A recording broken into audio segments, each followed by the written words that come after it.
చేసుకోవాలన్నారు. అప్పుడు ఆనాటి ముఖ్యమంత్రి కీర్తిశేషులు వైఎస్ రాజశేఖర రెడ్డి గారి దగ్గరికి పోవటం జరిగింది. చూద్దాం చేద్దామని నానబెట్టిండ్రు. అప్పుడు ఏ ఒక్క కాంగ్రెస్ నాయకుడు కూడా ఈ స్థలం గురించి ప్రస్తావించలేదు, దాని గురించి పాకులాడలేదు. ఆ తదుపరి కిరణ్ కుమార్ రెడ్డి గారు, రోషయ్య గారు ఉండే, రోషయ్య గారి దగ్గరికి కూడా పోవడం జరిగింది. నేనే కాదు, కవులు కళాకారులను కూడా చాలా సందర్భాల్లో పోతే అది జిల్లా అధికారులకు చెప్తామన్నారు. ఇక్కడికి సమాచారం రాలేని వీళ్ళు అంటారు. వీళ్ళ మధ్యలో వాళ్ళ మధ్యలో 3 ఏళ్ల పాటు 300 చెప్పులు అరగంగా తిరిగినాం. నా ముఖాలైతే మంచుకున్నాయి. పాపం పెద్దలు నవీన్ సార్ లాంటోళ్ళు, రామ్ శాస్త్రి లాంటోళ్ళు వాళ్ళ ముఖాలు కూడా అరిగినాయి, వాళ్ళు తంగైపోయినారు.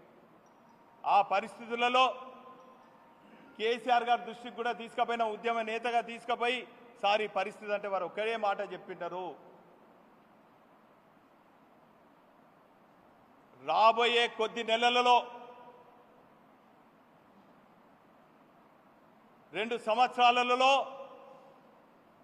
ఇది 2012లో జరిగినటువంటి సంభాషణ. కేసీఆర్ గారి దగ్గర పోతే ఒక్కటే అన్నారు, సంవత్సరం 2 సంవత్సరాలు తిరగకన్నా ముందు తెలంగాణ రాష్ట్రం ఏర్పడుతుంది. అప్పుడు ముష్టి 300 కాదు, బ్రహ్మాండంగా రాబోయే తరాలకు మన తెలంగాణ బిడ్డకు సరైన గౌరవం ఇచ్చే విధంగా, రవీంద్ర భారతిని తలదన్నే విధంగా, దేశంలో ఎక్కడ లేని విధంగా గొప్పగా నిర్మాణం చేసుకుందాం, మీరు అధైర్యపడొద్దని చెప్పడం జరిగింది.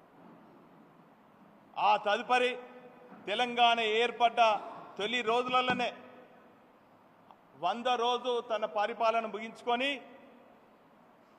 ఇక్కడికి నేరుగా వచ్చి కాలేజీ కుటుంబ సభ్యులను కలిసి వారి ఆర్థిక పరిస్థితి చూసి వారికి అన్ని రకాలుగా చేయూతనిచ్చి ధైర్యం ఇచ్చి కాలేజీ పేరిట కాలేజీ హెల్త్ యూనివర్సిటీని కూడా మరి ప్రారంభించుకొని శంకుస్థాపన చేసుకొని ఆ తదుపరి కాలేజీ మరి మిత్రమండలితో సంప్రదించి వాళ్ళకు అనువైనటువంటి స్థలం కేటాయించాలంటే బహుశా ఒక స్థలం చూపెడితే అది కాదు అని వాళ్ళు ఇక్కడ కోరిన వెంటనే మరి ఇక్కడ ఏర్పాటు చేయడం జరిగింది.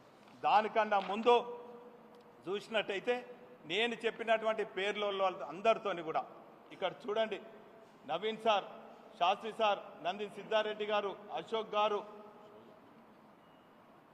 అప్పుడు అడ్వైజర్ పాపారావు గారు, వీళ్ళందరితోని సమీక్ష సమావేశం నిర్వహించి కాళోజీ గారి పేరిట యూనివర్సిటీలు కానీ అవార్డులు కానీ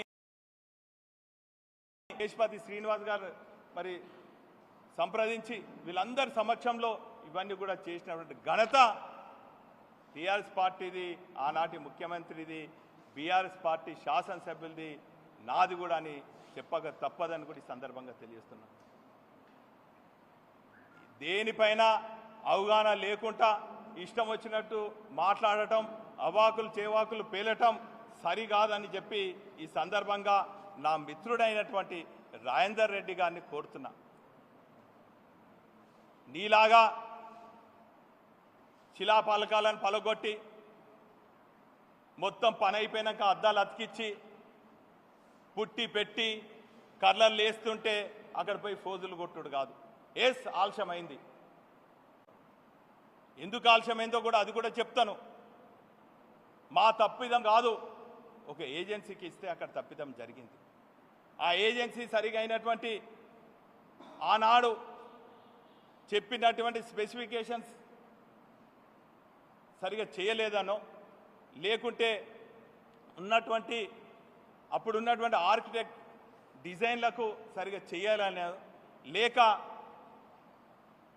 కవులు కళాకారులకు వాళ్ళు ప్రదర్శిస్తున్నటువంటి మరి ఆ స్పేస్ సరిగా కాలేదనో, లేకంటే కాలేజీ ఫౌండేషన్ వారికి ఇస్తున్నటువంటి ఆ రూమ్స్ అలాట్ సరిగా కాలేదనో, పైపెచ్చు ప్రపంచాన్నే కుదిపేసినటువంటి కరోనా కారణంగా పనులు ఆగినటువంటి విషయాన్ని మీ ద్వారా ప్రజలకు, అదేవిధంగా నా మిత్రుడు రాజేందర్ రెడ్డి గారికి తెలియజేస్తున్నా.